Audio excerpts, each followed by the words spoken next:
तारीख दिली होती त्या तारखेला आम्हाला मोक्यातून सोडवण्यासाठी सुद्धा रोहित पवारांनी त्यावेळेस मदत केलेली आहे. आणि म्हणून मला असं वाटतं की मोका लावायच्या वेळेस माननीय मुख्यमंत्री देवेंद्र फडणवीस होते, मी गृहराज्यमंत्री होतो आणि त्यामुळं आमच्यावर आरोप केले.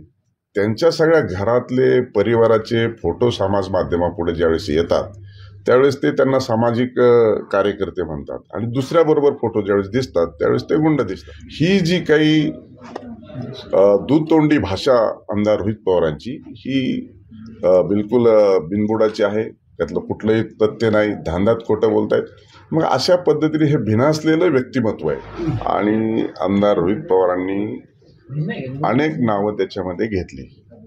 माझ्या सहित मंत्री चंद्रकांत दादा, माजी मंत्री तानाजी सावंत आणि दुसऱ्यावर बोट दाखवण्याचा जो प्रयत्न केला आहे आणि नेमकं आमदार रोहित पवारांनी जे विषय उपस्थित केले ते त्यांच्या चांगल्या प्रकरणामध्ये जवळपास सर्वच सत्ताधारी किंवा विरोधी पक्षाचे काही राजकीय नेत्यांचे कमी जास्त संबंध आहेत.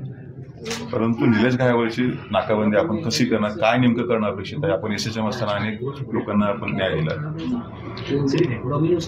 जे आता नव्याने जे काही एका रोड ॲक्सिडेंटमध्ये या प्रकरणाला वाचा फुटलेली आहे आणि आमदार रोहित पवारांनी अनेक नावं त्याच्यामध्ये घेतली.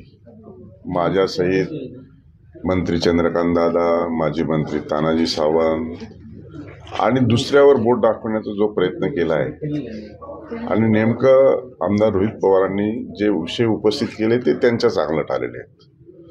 सांगायचं तात्पर्य असं की त्यांनी आमची नावं घेऊन पासपोर्ट काढण्यासाठी यांनी मदत केली असं म्हटलं, पण हा पासपोर्ट देण्याच्या संदर्भामध्ये 2020 साली महाविकास आघाडीचं सरकार होतं आणि आमदार रोहित पवारांनी मध्यस्थी करून अनिल देशमुख तत्कालीन गृहमंत्री यांच्या माध्यमातून त्यांना पासपोर्ट दिला गेला असं निलेश गायवळ आणि त्यांच्या परिवारातील नातेवाईक, त्यांचा मामा यांनी डायरेक्ट प्रसार माध्यमामुळं समाज माध्यमापुढं सांगितलेलं आहे. आणि त्यामुळं याची सखोल चौकशी करण्याचे आदेश हे आम्ही असू देणारे का ते असू, शेवटी माननीय मुख्यमंत्री कोणालाही फेवर करत नाहीत आणि त्यांनी आता चौकशीचे आदेश दिले. चौकशांती काही जे निष्पन्न होईल ते होईल. त्यात त्यांनी दुसराही आरोप केला आहे की त्या नातेवाईकांनी की आम्ही मोक्यातून सोडवायचं तारीख दिली होती त्या तारखेला आम्हाला मोक्यातून सोडवण्यासाठी सुद्धा रोहित पवारांनी त्यावेळेस मदत केलेली आहे. आणि म्हणून मला असं वाटतं की मोका लावायच्या वेळेस माननीय मुख्यमंत्री देवेंद्र फडणवीस होते, मी गृहराज्यमंत्री होतो आणि त्यामुळं आमच्यावर आरोप केले. त्यांच्या सगळ्या घरातले परिवाराचे फोटो समाज माध्यमापुढे ज्यावेळेस येतात त्यावेळेस ते त्यांना सामाजिक कार्यकर्ते म्हणतात आणि दुसऱ्याबरोबर फोटो ज्यावेळेस दिसतात त्यावेळेस ते गुंड दिसतात. ही जी काही दूधतोंडी भाषा आमदार रोहित पवारांची ही बिलकुल बिनबुडाची आहे. त्यातलं कुठलंही तथ्य नाही, धांदात खोटं बोलतायत. मग अशा पद्धतीने हे भिनासलेलं व्यक्तिमत्व आहे. दररोज दैनंदिन समाज माध्यमापुढे काहीतरी बोलायचं आणि लोकांवरती शिंतोडे उडवायचा असा जो प्रकार आहे. त्यानंतर दुसरा वेपनचा जो काही त्यांनी आरोप केला होता ते वेपन दिलंच गेलं नाही आणि वेपन जे दिलंच गेलं नाही, वापरलंच नाही, लायसन्स इश्यू झालं नाही, घेतलेच नाही, त्याचं देखील माननीय मुख्यमंत्री महोदयांनी त्या संदर्भामध्ये देखील बोललेलं आहे.